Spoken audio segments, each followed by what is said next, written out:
Bonjour à tous. Merci beaucoup, Catherine. Merci à Accès Transport VR pour l'invitation. Ça fait toujours chaud au cœur de savoir que ce qu'on présente, que le type de transfert de connaissances que je vais faire aujourd'hui, mais ultimement, ça mène à des projets comme celui que nous a bien présenté Marie-Soleil et qui vous a réunis aussi aujourd'hui.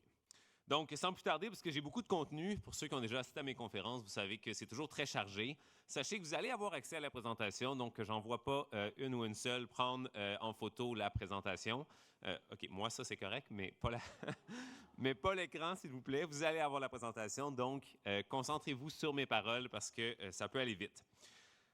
Donc, je vais prendre ça ici. On va commencer. Donc, je vais revenir ici. Donc, l'idée, là, c'est d'aller voir les processus de changement de comportement. Donc, de la théorie à la pratique aujourd'hui. Aujourd'hui, pour la première présentation, on est plus dans la théorie. Il va y avoir quelques exemples, évidemment. Mais l'idée, là, c'est de mettre la table pour le reste. Donc, avant de rentrer dans le processus de changement de comportement, je vais faire une mise en contexte sur les concepts de dépendance à l'automobile, sur les facteurs qui influencent les choix de mobilité des citoyens et des citoyennes.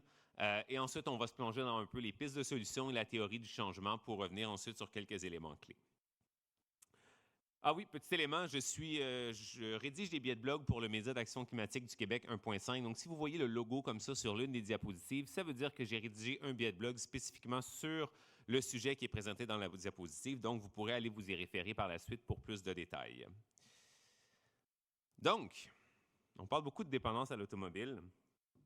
Qu'est-ce que c'est exactement la dépendance à l'automobile?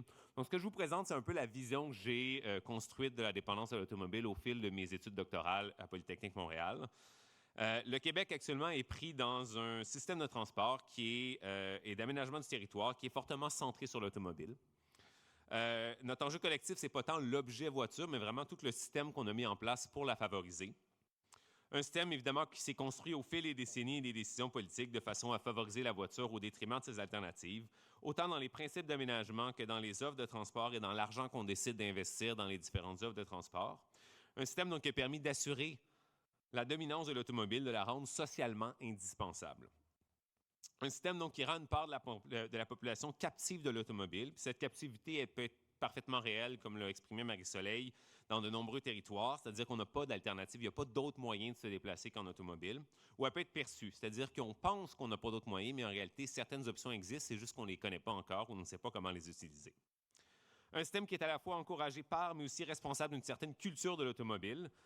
Et dans cette culture de l'auto, l'objet matériel qu'est l'automobile est bien plus qu'un simple outil de déplacement. L'automobile, après tout, c'est le deuxième bien de consommation des ménages après l'habitation. Donc, on investit beaucoup d'argent dans notre automobile et ça peut être beaucoup, pour beaucoup de gens, une façon, consciente ou non, d'exprimer qui on est, notre statut social et plus encore. C'est aussi un certain objet de désir associé au plaisir de conduire librement ou à la liberté qu'on associe à l'automobile, d'avoir un sentiment de contrôle à la fois sur son véhicule, mais aussi sur sa vie, sur son environnement, sur les autres. Un outil perçu comme essentiel pour subvenir finalement à nos besoins de vie en société. En somme, différents avantages perçus de l'automobile qui sont fortement renforcés dans l'imaginaire collectif par la culture populaire, mais aussi par la publicité incessante qu'on nous bombarde constamment. Des aspects qui rendent d'autant plus difficile le changement de comportement, parce que quand l'automobile, c'est plus qu'un simple outil de déplacement, qu'on y accorde d'autres aspects, d'autres bénéfices, bien, c'est sûr que ça va être plus difficile après de vouloir se transférer vers d'autres modes de transport qui, au début, on ne va pas nécessairement voir ces mêmes bénéfices-là. Donc, lorsque l'auto est plus qu'un simple outil de déplacement, les résistances au changement sont plus importantes. L'attachement à l'auto et la perception de captivité peuvent mener donc à des oppositions qu'on va dire viscérales à tout projet ou infrastructure de transport qu'on va percevoir, souvent à tort, comme voulant restreindre la liberté automobile. Des projets qu'on va percevoir comme qui vont augmenter nos temps de parcours alors qu'on a déjà un horaire du temps extrêmement chargé, ou qu'on va percevoir comme quoi nos déplacements vont nous coûter plus cher alors qu'on vit déjà à crédit. Bien, c'est sûr que ce type de projet-là, on va rencontrer de la résistance, on va vouloir s'y opposer en tant que citoyen. Si on a de la misère à percevoir que les alternatives peuvent être pour nous, que les alternatives, même si elles existent, ne vont pas nécessairement nous apparaître compatibles avec notre mode de vie dans lequel on est profondément impliqué. Donc, un système aux prises avec des enjeux de dépendance des chemins où le système décisionnel qui est en place, la société dans son ensemble, est extrêmement trouve ça extrêmement difficile de changer puis de se déplacer vers un système de mobilité durable, bien que moi, je vois des lueurs d'espoir, comme le projet ici. Donc, j'ai espoir que ça change, mais pour ça, il va falloir travailler tous ensemble. Donc, un système aussi, évidemment, l'enjeu, puis je ne vais pas m'éterniser là-dessus parce que vous les connaissez, l'enjeu de ce système-là, évidemment, il n'y en aurait pas tellement de problèmes si ce n'était pas aussi un générateur de nombreuses externalités qu'on associe à l'automobile, mais surtout à l'ensemble du système qu'on a mis en place. Les externalités sur les changements climatiques, sur l'environnement, sur les finances, autant publiques que personnelles. Juste un exemple, au Québec, chaque dollar, il a été estimé que chaque dollar qu'on investit en route rapporte 2 à 3 fois moins à l'économie québécoise que chaque dollar qu'on investirait en transport collectif. Donc, on aurait tout intérêt en tant que société à investir davantage en transport collectif. La congestion nous coûte très cher. Ça nous coûte cher aussi personnellement, le système de transport qui demande d'avoir une automobile, de la conduire. On est dépendant des prix du pétrole. Tout ça nous coûte très, très cher, plus que ce qu'on devrait payer finalement pour se déplacer. Et donc, qui est pénalisé par ça? Bien, ce sont les plus défavorisés, les populations les moins nantis qui doivent débourser des sommes considérables ou être pris à devoir être limités dans leur mobilité grandement. Ça a des enjeux évidemment aussi sur la santé publique, perte d'opportunités d'activité physique, sédentarisation, enjeux respiratoires dus à la qualité de l'air, stress psychologique lié à la congestion, au bruit, sécurité routière, j'en passe. L'idée, là, c'est que dans ce système qu'on a designé pour l'automobile, posséder et utiliser une voiture procure différents avantages, beaucoup d'avantages individuels, mais les conséquences, elles sont collectives. Le système crée ce besoin de flexibilité qui peut après ça uniquement être comblé par l'automobile. Donc, beaucoup de conséquences de ces conséquences-là sont systémiques, puis j'ai inclus là-dedans, par exemple, les conséquences de l'étalement urbain, lequel est exacerbé parce qu'on construit pour l'automobile, et donc les distances sont plus grandes, et après ça, c'est très difficile de se déplacer autrement. Puis j'inclus aussi les conséquences qui découlent donc de l'addition des décisions collectives et des comportements individuels. La congestion est peut-être l'un des meilleurs exemples. Donc l'idée d'investir dans la mobilité durable, c'est vraiment d'être capable de réduire l'ensemble de ces conséquences-là. On parle beaucoup des GES, mais ça va bien au-delà des GES. Il faut voir tous les autres éléments là, qu'on manque parce qu'on ne met pas de l'avant la mobilité durable. Je présente quelques tendances rapidement. On a beaucoup parlé de motorisation au cours des dernières semaines depuis que le ministre Fitzgibbon a eu sa célèbre déclaration sur le fait qu'il fallait réduire de 50 % le nombre de véhicules au Québec. Là, il y a beaucoup de chiffres ici. Là, ce qu'on voit, en fait, ce que vous voyez à votre gauche, c'est le taux de motorisation en véhicules par 1000 adultes dans toutes les régions du Québec en l'an 2001 et 20 ans plus tard, en 2021. Donc, ce qu'on constate, finalement, c'est que ça a augmenté partout. Ça a augmenté plus fortement dans les régions plus éloignées, dans les régions plus rurales, mais ça a augmenté aussi en banlieue, ça a augmenté aussi à Montréal, à Laval, bien que légèrement moins que dans d'autres régions. Le point, là, c'est que le nombre de véhicules finalement immatriculés a augmenté 2 fois plus vite en 20 ans que le nombre d'adultes en âge de conduire ces véhicules-là. Donc, on parle évidemment d'offrir des alternatives de mobilité. Je lance une question comme ça. Est-ce qu'il y a 20 ans, les alternatives à l'automobile étaient 20 % moins bonnes que ce qu'elles sont aujourd'hui? Parce que c'est ça l'augmentation du taux de motorisation qu'on voit. Donc, il y a quand même des réflexions collectives à avoir par rapport à ça. Je mets évidemment ici quelques statistiques sur les tendances, les parts modales à Québec en 2017, selon la grande enquête origine-destination qui a été faite. Ça date un peu, évidemment, c'est pré-pandémie, mais l'idée, c'est d'avoir une idée du travail qui est à faire pour changer ça. Et on a aussi des enjeux de transformation du parc de véhicules. On a plus de véhicules, mais ceux-là sont plus gros, plus lourds, et donc mettre davantage en danger la vie des usagers plus vulnérables à pied, à vélo, sur nos routes. Mobilité durable en région, vous êtes probablement même plus apte que moi à le savoir. Je rappelle quelques éléments. Ce sont des territoires qui ont été développés pour l'automobile principalement. Les distances sont grandes. Il y a souvent peu d'alternatives à l'auto. Elles sont mal connues. Si elles sont existantes, les conditions sont moins favorables à la mobilité active. Il n'y a pas de culture non plus de la mobilité durable. Ce n'est pas dans les normes de se déplacer autrement qu'en automobile. Il y a peu de contraintes à l'automobile, puis ça, c'est un élément important, puis je vais y revenir. Et généralement aussi, on a moins de ressources que dans les grandes villes là, pour mettre en place différentes stratégies et différentes solutions. Ce qui m'amène donc à vous parler de qu'est-ce qui influence les choix de mobilité des individus. Donc, les politiques publiques, la société, les gouvernements, les municipalités mettent en place ces politiques publiques qui vont définir les critères d'aménagement du territoire et l'offre de transport. Ça va définir finalement le type de quartier qui est disponible dans lequel les citoyens et les citoyennes peuvent habiter, peuvent choisir d'habiter. Ces types de quartiers vont offrir l'offre de mobilité qui va être disponible, qui va représenter en quelque sorte l'architecture de choix, le menu de mobilité auquel on va avoir accès pour se déplacer. Évidemment, il y a des disparités spatiales importantes. Là, on peut partir des cœurs urbains les plus denses, à Montréal, à Québec, pour aller jusqu'au milieu le plus rural. On n'a pas les mêmes options de mobilité pour se déplacer. Puis on va faire aussi, je vais commencer une analogie sur le menu à la cafétéria, par exemple. Donc, si le menu à la cafétéria n'offre que des burgers, des hot dogs et de la poutine, bien, ça va être difficile d'encourager les gens à faire un choix santé. Ou si encore la seule option végétarienne, c'est une maigre salade qui est seulement 2 $ de moins que le juteux burger, bien, c'est sûr que les gens ne vont pas nécessairement choisir la salade. Donc, c'est le même principe. Si nos transports collectifs sont peu attrayants, mais ça va être difficile d'amener les gens à les utiliser. Une autre catégorie de variables, évidemment, qui influencent les décisions de mobilité, ce sont les caractéristiques qu'on dit sociodémographiques, donc les caractéristiques individuelles et des ménages. On peut le voir un peu comme les contraintes.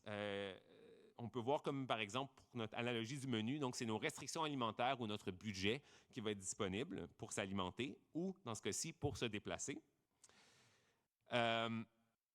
Et l'autre élément, bien, ce sont ce qu'on appelle les facteurs psychosociaux. Donc, ce sont les variables psychologiques qui vont influencer finalement nos préférences de mobilité à l'intérieur de ces braquettes de mobilité, à l'intérieur même du menu. Au final, le choix qu'on fait sur le menu à la cafétéria, bien, il est basé évidemment sur le menu disponible, mais il est basé aussi sur nos préférences individuelles qui vont être basées sur différents éléments. Si la dernière fois que j'ai mangé un burger, j'ai eu une intoxication alimentaire, mais je ne vais peut-être pas choisir le burger. Donc, mauvaise expérience, attitude négative à l'égard du burger, je ne vais pas choisir ça comme option, mais c'est le même principe pour la mobilité. Il faut comprendre aussi que les préférences et les contraintes individuelles affectent aussi la localisation résidentielle. On va choisir où on habite dans la mesure de notre budget, puis ça va définir le menu de mobilité qui va être disponible. Les facteurs psychologiques vont aussi influencer le niveau d'appui aux politiques publiques. Si j'ai une préférence pour l'automobile, la recherche indique que j'aurai plus de chances de m'opposer aux politiques publiques que je vais percevoir comme voulant restreindre la liberté automobile, même si en fait, c'est des politiques qui veulent donner davantage d'options aux gens pour se déplacer. Finalement, à l'inverse, l'aménagement du territoire et l'offre de transport vont affecter les attitudes, les perceptions, les normes sociales à l'égard des différents modes de transport. La recherche démontre que ceux qui habitent dans un environnement qui est dépendant de l'automobile vont avoir tendance à développer des attitudes positives à l'égard de l'automobile, souvent parce que c'est le seul mode de déplacement possible, et des attitudes négatives à l'égard des alternatives à l'automobile qu'on ne va pas concevoir comme étant adaptées à notre réalité. Donc, on sait évidemment comment agir sur l'aménagement du territoire. Moi, ce que je vais vous parler aujourd'hui, c'est comment est-ce qu'on agit sur les facteurs psychosociaux qui, finalement, affectent aussi les décisions de mobilité des ménages. Donc, pour revenir à notre analogie de la cafétéria, une fois que le chef a décidé d'avoir un délicieux curry, chou-fleur, aubergine et tofu sur le menu, comment est-ce qu'on amène les gens à choisir cette option-là plutôt que le burger ou la poutine? Donc, c'est ce qui va aussi expliquer ces préférences-là. C'est ce qui va expliquer que deux familles sur la même rue ne vont pas nécessairement faire les mêmes choix de mobilité, même s'ils ont accès à la même offre de transport pour se déplacer. Donc, les habitudes, les expériences de mobilité, l'influence sociale, les préférences vont entraîner des perceptions différentes des mêmes options de transport. Et donc, l'idée, c'est de pouvoir jouer là-dessus pour amener les gens à faire des choix dans la mesure des contraintes qui sont plus orientées sur la mobilité durable. Je rappelle ça, je suis toujours hésitant à inclure cette diapositive-là, mais je pense que c'est important de le rappeler, mais vous l'aurez compris jusqu'ici, il y a une certaine hiérarchie des décisions. On travaille beaucoup à changer les modes de transport pour les déplacements, sauf qu'il faut comprendre que les décisions quotidiennes par rapport à nos déplacements quotidiens, les types de modes qu'on utilise, dépendent évidemment des décisions qu'on a faites à plus long terme, comme est-ce que j'ai accès à une automobile, ou j'ai choisi d'aller m'entraîner au gym, ou j'ai choisi d'envoyer mes enfants à l'école. Qui vont dépendre évidemment de la localisation résidentielle qu'on a choisie, de l'emploi, du fait qu'on a choisi d'avoir des enfants ou non, qui découle d'un style de vie auquel les gens aspirent basé sur leurs attitudes, leurs préférences, leurs croyances et leurs valeurs. Pourquoi je parle de ça? Parce qu'une transition ultimement sociétale vers la mobilité durable va nécessairement demander des changements importants dans les styles de vie. On ne vise pas juste à changer le mode de transport en bas ici, on vise à amener les gens à considérer le transport dans l'ensemble de leurs décisions pour rendre plus facile finalement les choix quotidiens de mobilité durable. Donc, ce qui m'amène à comment est-ce qu'on soutient le changement de comportement? Bien évidemment, ça prend une diversification des solutions. Donc, un projet comme celui de mobilité.s, ça s'insère parfaitement là-dedans. Donc, ça nous prend une certaine approche logistique où est-ce qu'on vise évidemment à agir sur l'offre de transport. Donc, ça, c'est le rôle des municipalités, le rôle du gouvernement de mettre en place les changements infrastructuraux qui vont permettre aux citoyens de changer. L'aménagement, donc, favorable aux alternatives, la bonification de l'offre de transport collectif, ce qui inclut évidemment le transport à la demande, réaménagement de rues favorables au mode actif, bonification de l'offre de mobilité durable. Ça va être difficile, par contre, d'avoir un impact substantiel sur l'utilisation de l'automobile si on ne fait pas en même temps une réduction de l'attractivité de l'automobile Donc, pour ça, il faut réduire l'attractivité, il faut arrêter de donner du stationnement gratuit, il faut réduire la capacité routière. Au fur et à mesure qu'on développe des alternatives, il faut être capable de... Il ne faut pas rendre l'automobile plus attractive, il faut la rendre moins attractive. Donc, ce n'est pas juste de mettre des belles options végétariennes sur le menu à la cafétéria, c'est aussi de faire que l'option de viande, elle est moins attractive. Ce qui va nous amener donc aux stratégies de gestion de la demande. Est-ce qu'on a la bonne version de la présentation? Je me le demande. En tout cas, ce n'est pas grave. On va continuer. Donc, les stratégies de gestion de la demande, c'est là que ça va entrer en ligne de compte. L'idée, c'est d'amener les gens à changer leurs valeurs, leur perception, leurs attitudes et les normes sociales à l'égard des différents modes de transport. On a deux types de stratégies de gestion de la demande, des stratégies plus réglementaires ou économiques. Donc, on va venir changer le coût généralisé du déplacement. On peut penser, par exemple, à une tarification kilométrique ou une meilleure tarification du stationnement. Puis, on a des stratégies qu'on va dire psycho ou soft ou douces. Donc, ce sont les programmes de gestion et d'accompagnement au changement, les campagnes d'information et de sensibilisation sur la mobilité durable en général. Donc, en mobilité durable en région, je ne vais pas m'éterniser là-dessus parce que vous les connaissez mieux que moi. Il y a quand même certains leviers d'action. Il y a des courtes distances à l'intérieur même de nos cœurs villageois, de nos petites villes. Et ça, c'est à exploiter pour favoriser la mobilité active. L'idée aussi, c'est d'être capable d'identifier les besoins bien au-delà des réductions de GS, comme l'a mentionné Marie-Soleil. On vise à améliorer la qualité de vie, l'accessibilité de nos citoyens aux différents services, améliorer l'attractivité régionale. Puis ça part aussi de collaboration régionale puis d'intermobilité. Donc, la gestion de la demande en transport, c'est utile pourquoi? C'est utile notamment pour favoriser l'adoption des alternatives qui existent déjà. Souvent, les alternatives elles peuvent ne pas être connues, donc on va viser à les mettre de l'avant. Ça peut être extrêmement important pour maximiser l'adoption de nouvelles infrastructures. Si on déploie des milliards de dollars pour un nouveau réseau de tramway à Québec, on veut s'assurer qu'un maximum de citoyens et citoyennes l'adoptent rapidement, que ça ne prenne pas des années avant que soudainement les gens changent leur comportement. Donc, comment est-ce qu'on peut donner un petit coup de pied là, pour que ça aille plus vite, puis qu'on adopte ces nouvelles infrastructures-là? Puis ça compte aussi pour les projets de moins grande envergure qui sont très importants là, à mettre de l'avant. Donc, l'idée, c'est de promouvoir aussi la mobilité durable de façon générale, puis de favoriser l'acceptabilité sociale ultimement des projets et des mesures qui sont peut-être plus difficiles auxquelles les citoyens vont s'opposer. Quelques conditions de succès. L'idée, évidemment, c'est toujours d'adapter ce type de stratégie au contexte et à l'offre qui est disponible. Pour revenir à notre analogie du restaurant, encourager une option qui n'est pas sur le menu, c'est sûr que ça va être très, très difficile. Donc, il faut vraiment travailler avec ce qu'on a. Par contre, il y a des évaluations empiriques dans le monde qui démontrent que ce type de programme-là peut être extrêmement efficace, même dans des endroits qui sont plus de type banlieue. Mais que l'effet, malheureusement, ou heureusement en tout cas, l'effet serait plus grand et percerait plus longtemps dans les quartiers denses, mixtes et marchables avec davantage d'options de mobilité. Ce n'est pas dit donc que ce n'est pas inefficace, c'est peut-être juste moins dans certains contextes. Évidemment, il y a d'autres éléments. Il faut être capable de profiter de ce qu'on appelle la discontinuité de l'habitude. Donc, lorsque les gens sont dans des phases de vie importantes, on déménage, on a un nouvel emploi, on a un enfant ou encore des trucs plus collectifs, il y a un lien routier important qui vient de s'effondrer ou qui est en rénovation majeure. Donc, c'est une discontinuité dans nos habitudes de mobilité. Il y a là une opportunité, finalement, d'insuffler un changement de comportement parce qu'on est plus ouvert à de nouvelles informations et plus motivé aussi à traiter cette information-là.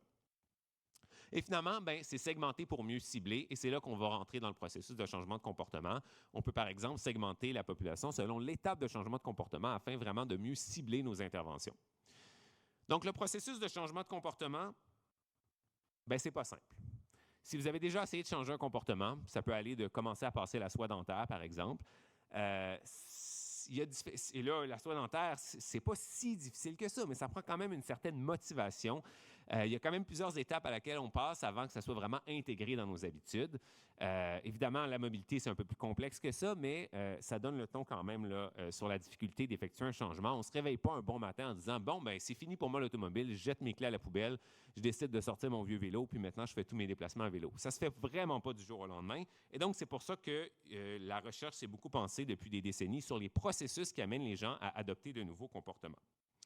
Donc, il y a un cheminement mental qui se fait, un cheminement motivationnel qui comprend un certain nombre d'étapes. Le processus peut s'échelonner sur des semaines, sur des mois. Il faut donc être patient. Et c'est aussi un processus qui peut être cyclique. On peut retourner en arrière, on peut faire des rechutes et donc retourner à nos anciens comportements pour différentes raisons. Donc, l'historique de la théorie du changement, il y a plusieurs modèles théoriques qui ont été développés depuis les années 70 et 80. Le modèle le plus connu, c'est le modèle qu'on dit transthéorique, qui a été développé par Prochaska et Di Clemente dans les années 80, largement appliqué en santé, notamment pour arrêter de fumer et pour la promotion de l'activité physique. Ça a été aussi depuis 10-15 ans, beaucoup appliqué au transport et à la mobilité durable. On s'est dit comment est-ce qu'on peut s'en inspirer pour développer différentes interventions efficaces. C'est un processus avec des étapes motivationnelles distinctes où chaque étape va avoir ses propres barrières qu'on va vouloir amener les gens à franchir. C'est un processus, comme j'ai dit, qui est cyclique, mais qui nécessite aussi de vouloir changer. Puis vous allez voir, c'est la première étape, c'est l'étape de souhaiter vouloir changer. Donc, pourquoi est-ce qu'on veut intégrer ce type d'approche-là dans nos différentes stratégies de soutien au changement de comportement? Bien, l'idée, c'est de comprendre notre public cible, d'être capable d'identifier les étapes dans lesquelles se trouve notre public. Ça va se faire assez facilement. Je vais vous montrer comment on peut y arriver. On va être capable, après ça, de développer différentes interventions qui vont vraiment être adaptées à chaque étape, mais aussi au contexte de l'individu. Ce qui va nous permettre ensuite de transmettre l'information et proposer des solutions ciblées à chacune des étapes de changement de comportement. Puis ça va nous permettre aussi de se doter de meilleurs outils d'évaluation du changement, de mesurer le progrès, non pas seulement dans les changements de comportement, mais aussi dans la motivation et dans les attitudes à l'égard du comportement. Puis ça, c'est important parce que ça peut nous donner beaucoup plus d'outils, beaucoup plus d'informations sur où en sont les gens dans leurs différentes étapes, donc dans leur processus de changement. À quoi ça ressemble? Bien, le modèle transthéorique, comme je l'ai dit, c'est l'un des modèles. Il y a des modèles à 3 étapes, à 4 étapes. Je vous présente celui-ci à 5 étapes. Donc, le modèle indique qu'une première étape, c'est ce qu'on appelle la pré-contemplation. Pré-contemplation, on n'a pas d'intention de changer. Ça peut être pour différentes raisons. Une des premières raisons, c'est qu'on n'est pas conscient des conséquences de notre comportement. Donc, c'est un comportement qui est problématique, qui a des conséquences sur les autres, qui a des conséquences sur la planète. On n'est pas nécessairement conscient de ça. L'automobile, c'est un bon exemple. Où ces conséquences peuvent être sans importance pour nous. Ben oui, je pollue, puis so what? Donc, on peut s'en foutre un peu des conséquences qu'on a sur les autres. Où on ne se sent pas responsable du problème. Mais qu'est-ce que ça fait, moi, que je fais quelques kilomètres en voiture, puis la Chine, elle, qu'est-ce qu'elle fait? Donc, toujours le même principe, on essaie de se dire pourquoi je devrais changer alors que les autres ne changent pas. Deuxième étape, c'est vraiment la contemplation. Donc, dans cette étape-là, on va considérer le changement, mais pour l'instant, ça nous semble impossible. La montagne est encore trop grosse. On ne voit pas comment est-ce qu'on pourrait y arriver. Les bénéfices perçus ne sont pas suffisants pour contrecarrer les barrières et pour contrecarrer l'effort nécessaire qui est requis pour le changement. Les gens peuvent rester très, très longtemps dans cette étape de contemplation, puis on va souvent utiliser le fait qu'on ne peut pas y arriver comme justification pour l'inaction. Et c'est le cas tout à fait en mobilité. Je n'ai pas d'option, je ne peux pas me déplacer autrement, je n'ai pas le choix d'utiliser mon automobile, c'est impossible de changer. Donc, on est pris dans cette étape-là, mais on ne fait pas en même temps les efforts pour arriver à progresser dans notre changement de comportement. La troisième, c'est l'étape de préparation, mais c'est là qu'on va vraiment formuler une espèce d'intention de changement. On va être en recherche active de solutions, on va évaluer les différentes alternatives. On va ensuite passer à l'étape d'action. Donc, c'est là qu'on va mettre en place, on va tenter d'essayer d'intégrer le nouveau comportement dans nos habitudes. Et la dernière étape, c'est l'étape de maintenir ce nouveau comportement-là. Maintenant que je l'ai intégré dans mes habitudes, comment je m'assure de ne pas retomber à mes vieilles habitudes dans le cas de la mobilité, donc de retourner à l'automobile, alors que j'avais commencé à me déplacer en transport collectif pour aller travailler, par exemple. Donc, l'idée ici, c'est qu'on a, entre chaque phase, il y a quelque chose qui doit changer. Donc, la première, c'est de développer une intention de changement. Pourquoi est-ce que je devrais changer? Parfait, je veux le faire. Maintenant, je vais développer une intention comportementale. Qu'est-ce que je veux changer exactement? Puis après ça, c'est le comment est-ce que je vais changer. Donc, intention de mise en œuvre du changement. Comment est-ce qu'on arrive? Donc, on a un petit exemple ici, là, intention de changement. Si j'utilisais moins ma voiture pour me rendre au travail, intention comportementale. Là, j'ai comme ça, comme les écrans ont changé en avant, juste vous dire, là. Parfait, merci. Intention comportementale, donc je vais utiliser plus souvent le transport collectif et travailler à domicile. Puis après ça, c'est comment je vais le faire. Donc, je vais me déplacer en transport collectif 2 jours par semaine. Je vais me laisser une journée en voiture parce qu'il faut que j'aille faire des petites courses qui ne sont pas vraiment faisables en transport collectif. Puis les 2 autres journées, mais je vais faire du télétravail. Donc, exemple très simple, évidemment. Comment est-ce qu'on identifie maintenant les étapes de changement de comportement? Ce type de question-là, on doit l'adapter évidemment à notre contexte, nos options, le projet, la stratégie qu'on est en train de mettre en place. Je donne un exemple ici. Lequel des énoncés suivants décrit le mieux l'utilisation de l'automobile pour vous rendre au travail? Ça, c'est si on veut les gens à amener à considérer d'autres modes de transport pour se rendre au travail. Je vais aller passer rapidement. Comme j'ai dit, vous allez avoir la présentation. Ah, j'utilise l'auto pour me rendre au travail. Je suis satisfait de cette situation. Je ne vois pas de raison de changer. J'utilise l'auto pour me rendre au travail. J'aimerais réduire mon utilisation, mais je sens que c'est impossible. J'utilise encore l'auto. Je pense à réduire mon utilisation, mais je ne sais pas encore comment ni quand le faire. Je veux réduire mon utilisation. Je sais quel mode de transport prendre et comment le faire, mais je n'ai pas vraiment commencé à le faire encore. J'essaie d'utiliser le plus possible d'autres modes de transport. Je vais continuer à le faire dans les prochains mois. Et ultimement, j'utilise déjà d'autres modes. Je ne me déplace jamais en auto pour aller travailler. On est vraiment dans le maintien à ce moment-là. Donc, c'est un exemple. On peut l'appliquer aussi pour la marche. Par exemple, pour augmenter l'utilisation de la marche pour les déplacements quotidiens. Je passe rapidement. Donc, ce qui m'amène rapidement aux différents objectifs et stratégies pour chacune des étapes. Donc, passer de l'étape 1 à l'étape 2, l'idée, c'est d'être capable de faire prendre une prise de conscience, donc de générer une intention de changement, donc d'amener les gens à considérer que leur comportement est peut-être problématique.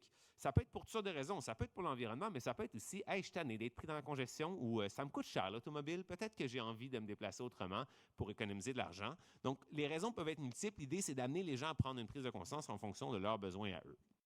Donc, comment est-ce qu'on le fait? On donne différents incitatifs, on rappelle certains éléments, on essaie de faire prendre cette prise de conscience-là, on rend les normes sociales plus saillantes. Qu'est-ce que ça veut dire, ça? Ça veut dire d'indiquer qu'il y a d'autres gens qui se déplacent autrement qu'en automobile. Vous n'êtes pas une exception à vouloir vous déplacer autrement. Évidemment, on ne doit pas culpabiliser ni donner trop d'informations à cette étape-là. Je passe rapidement parce que là, on me dit qu'il faut que je conclue, mais vous allez avoir toute l'information ici. Donc, quand on veut pas passer de la contemplation à la préparation, c'est vraiment de générer une intention comportementale. On veut renforcer l'idée que ce changement fait partie de nous-mêmes, fait partie de notre identité. On va offrir du support social. On veut renforcer la perception de contrôle. Donc, c'est là qu'on va vraiment offrir plus d'informations sur les alternatives qui sont disponibles. Comment est-ce qu'on peut se déplacer autrement qu'en automobile? Offrir aussi la possibilité d'essayer différents modes de transport pour que les gens eux-mêmes choisissent puis évaluent les bienfaits de chaque mode de transport. L'essai de vélo à assistance électrique, par exemple, ça serait ici que ce serait super intéressant. Donc, pour les gens qui sont dans cette phase de vouloir changer, mais qui n'ont jamais pensé au vélo à assistance électrique, avec des programmes comme le programme VéloVolt d'Équiterre qui met à disposition dans les entreprises des vélos en location de 2 à 4 semaines pour essayer ça, c'est vraiment à cette étape-là que ces gens-là vont sentir qu'ils pourront se faire une tête sur cette alternative à l'automobile. Quand on vise à passer la préparation à l'action, c'est là vraiment qu'on va vouloir amener les gens à s'approprier le changement. On va demander un engagement clair. Comment est-ce que vous allez faire? On va les aider à planifier leur changement. On va les aider aussi à planifier un plan B. OK, parfait, tu veux prendre l'autobus. Qu'est-ce qui arrive si ton autobus ne passe pas ou s'il est en retard? Qu'est-ce que tu vas faire? C'est quoi la stratégie? Parfait. Voici ce que tu pourrais faire. Puis évidemment, on veut offrir de la rétroaction constructive et des encouragements pour aider les gens, pour leur dire qu'ils sont dans la bonne direction. Finalement, action au maintien, donc remercier, féliciter, rappeler les bénéfices du changement qu'ils sont en train d'effectuer et on veut les amener aussi à pérenniser leur comportement. Parfait, tu as essayé le vélo partage, tu as essayé à vélo à Québec. Est-ce que tu as pensé à prendre un abonnement annuel? Puis là, il y a comme un commitment additionnel qui va les aider à maintenir le comportement dans le futur. Puis les gens en phase de maintien, généralement, la priorité d'intervention, elle est moindre. Je n'ai pas parlé de priorité d'intervention, mais en gros, on va moins mettre le focus sur ces gens-là parce qu'ils ont déjà changé. Par contre, ça ne veut pas dire qu'on n'a pas besoin d'eux. On peut les amener à devenir des acteurs de changement dans leur communauté. Puis on peut aussi les amener à considérer comment est-ce que vous allez pouvoir continuer à vous déplacer en mobilité durable, même quand il y a des éléments importants comme l'arrivée d'un bébé dans votre ménage, par exemple. Comment est-ce qu'on peut continuer à ne pas trop utiliser l'automobile, même avec un jeune enfant? Puis c'est là qu'on va leur donner des astuces et des trucs pour ça. Puis, ils peuvent évidemment devenir des ambassadeurs de changement auprès des autres, dans leur communauté. Ça va être important d'aller chercher ces gens-là parce qu'ils sont des alliés. Puis, vous faites tous partie de ces gens-là. Et donc, on peut aussi amener ces gens-là à s'impliquer comme citoyens afin de demander des changements aux aménagements dans leur municipalité, dans leur quartier, et finalement rendre les changements plus faciles pour tous et toutes. Tout ça, vous pouvez le retrouver dans la synthèse de connaissances du chantier Autosolo. Vous allez avoir le lien dans la présentation. Je passe rapidement à l'importance de la motivation. En gros, le point ici, c'est que si on a une motivation qui est intrinsèque, qui est autodéterminée, on fait le geste pour nous-mêmes, parce que ça s'associe à nos valeurs, à nos besoins, la motivation va faire que le changement va être plus périn dans le temps que si la motivation elle est extrinsèque, c'est-à-dire qu'on va le faire dans le but d'avoir une récompense, dans le but de plaire aux autres ou dans le but d'éviter une contravention, par exemple. Donc, pourquoi est-ce que je respecte les limites de vitesse? Est-ce que c'est parce que ça fait partie de mon identité d'être quelqu'un qui respecte les règlements ou est-ce que je le fais pour éviter de me faire donner un ticket? Ça, c'est la grosse question. Donc, si on est autodéterminé, si on a une motivation autodéterminée, mais on a plus de chances de préserver notre comportement dans le temps. Puis, ça s'appuie évidemment sur la satisfaction de 3 besoins fondamentaux, l'autonomie, le sentiment de compétence, le sentiment d'appartenance. Donc, quelques éléments clés à retenir. Le changement, c'est aussi facile soit-il, demande un certain niveau de motivation. Les changements structuraux qu'on fait à l'aménagement du territoire vont aider à soutenir le changement de comportement pour un large éventail de la population. Les stratégies d'accompagnement et le type de message doivent évidemment être adaptés à chaque étape de changement et au contexte. On doit concentrer aussi nos ressources sur les segments ou les gens qui sont dans les étapes de changement qui ont le plus grand potentiel d'avancer le long des différentes étapes. Et on peut aussi considérer que les modèles, on peut les intégrer pleinement dans nos campagnes de changement ou légèrement, on peut intégrer seulement certains aspects. Donc, en quelques éléments, ça se répète un peu. Déployer les programmes de soutien au changement de comportement lors de rupture d'habitude, s'appuyer sur les meilleures pratiques de communication et de cadrage narratif, adapter les messages aux solutions et aux étapes de changement de comportement, adapter les solutions proposées au contexte urbain et suburbain dans lequel les gens se trouvent et aux offres de transport qui sont disponibles, et finalement, développer les stratégies d'accompagnement au changement de comportement en soutien aux mesures structurelles. C'est bien évident que proposer quelque chose qui n'existe pas ou qui n'est vraiment pas compétitif à l'automobile, ça va être beaucoup plus difficile. Donc voilà, merci beaucoup à tous pour l'écoute. On va pouvoir prendre les questions.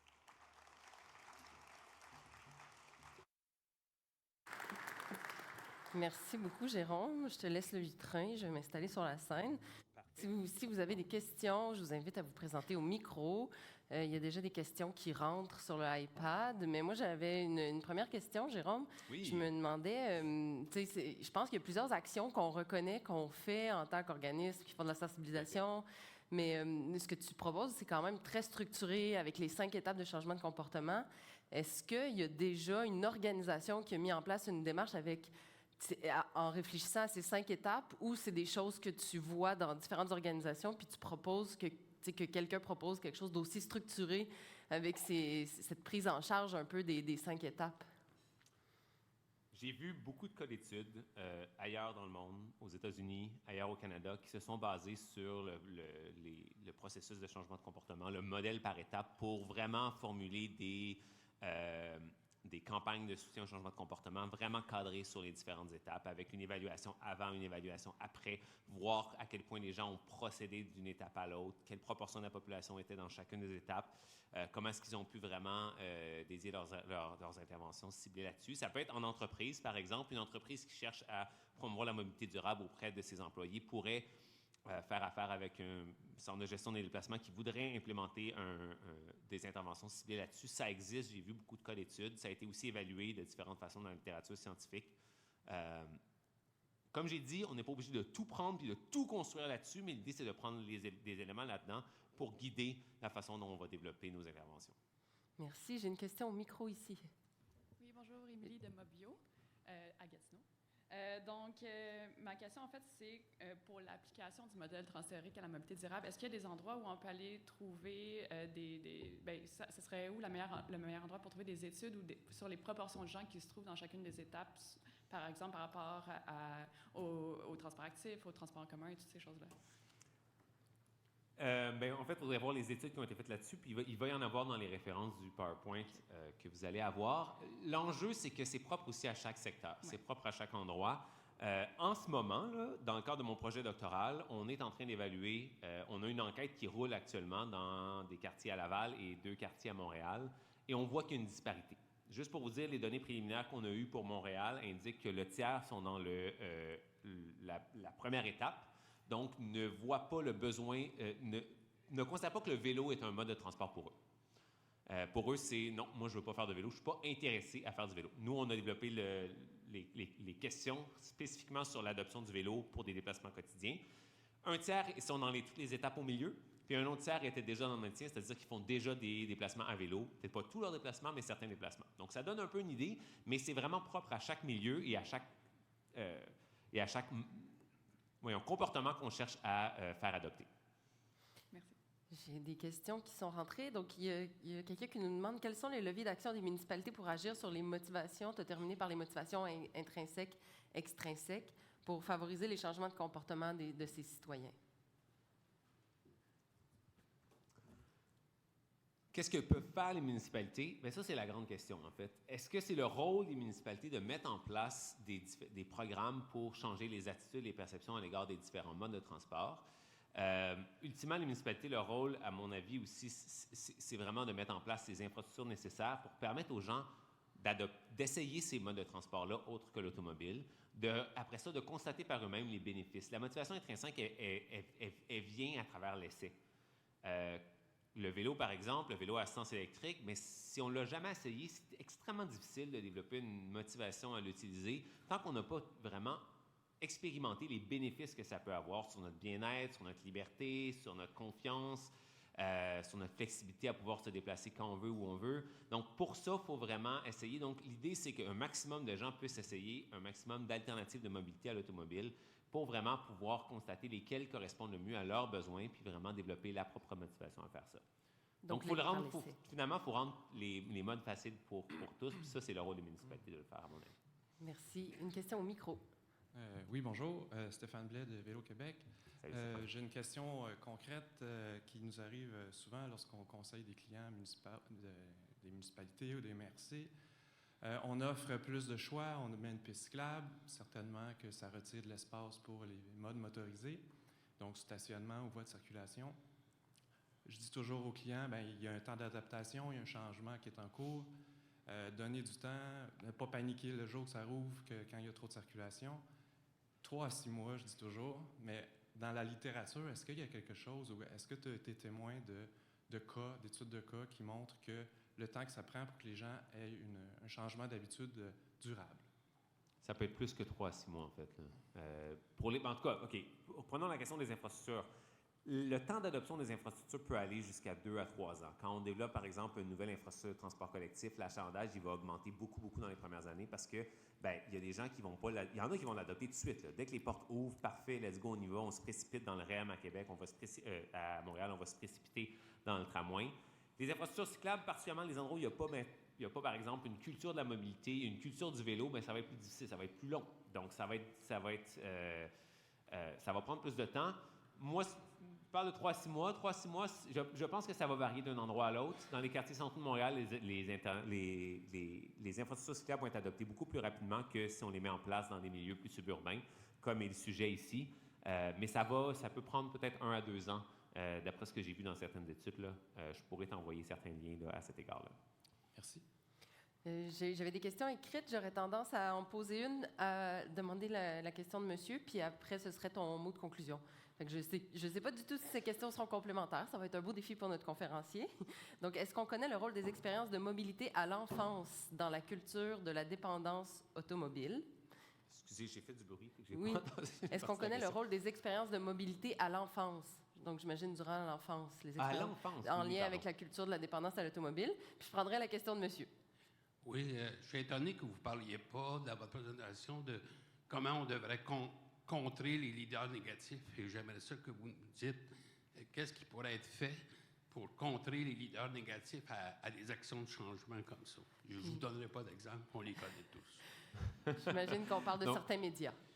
Certains médias qui peuvent amplifier la parole d'une minorité. Parce qu'en fait, et ça, on le constate aussi, on l'a constaté, je vais vous ramener à Montréal parce que c'est ce que je connais, mais finalement, les gens qui s'opposent, les gens qui vont crier très fort, qui vont se battre pour préserver le statu quo, pour s'opposer au changement, ils font beaucoup de bruit, mais ils représentent, quand on fait vraiment des enquêtes, on réalise qu'ils représentent une minorité. J'ai sorti quelques chiffres tantôt pour l'adoption du vélo. On a 1/3 des gens qui ne sont pas intéressés par le vélo. C'est des gens qui vont probablement s'opposer à tout changement sur leur rue, notamment si on vient enlever du stationnement et de l'espace pour l'automobile.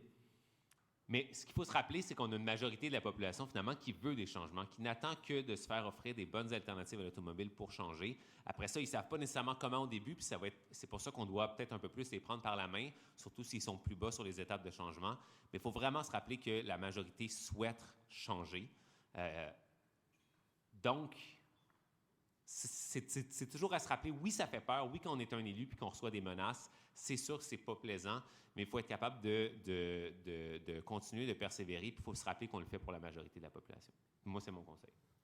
Merci. Puis un petit mot sur l'enfance. Est-ce que... Oui, l'enfance, ben, c'est un super sujet. Je pense que c'est pas ma plus grande expertise, mais les études semblent démontrer que les expériences à l'enfance, à moins qu'on ait des expériences par la suite contraires, vont tendance à avoir une influence sur ce qu'on va juger normal après ça, comment on va se déplacer. Évidemment, il y a plein d'exemples. Vous êtes Catherine, je pense que tu es un exemple. Tu viens d'un petit village, puis pourtant, aujourd'hui, la mobilité durable, ça fait partie de ta vie. Il y a toujours des exceptions, mais quand on regarde les statistiques, si on vient d'un environnement où l'automobile, c'est le défaut, c'est le par défaut, bien, c'est sûr qu'on va avoir tendance à reproduire les mêmes choses par la suite, puis on ne va pas remettre en question ça, à moins qu'on ait des expériences dans notre vie qui nous aient amenés à revoir nos perspectives. Très bien. Bien, merci beaucoup à notre conférencier, Jérôme. Merci.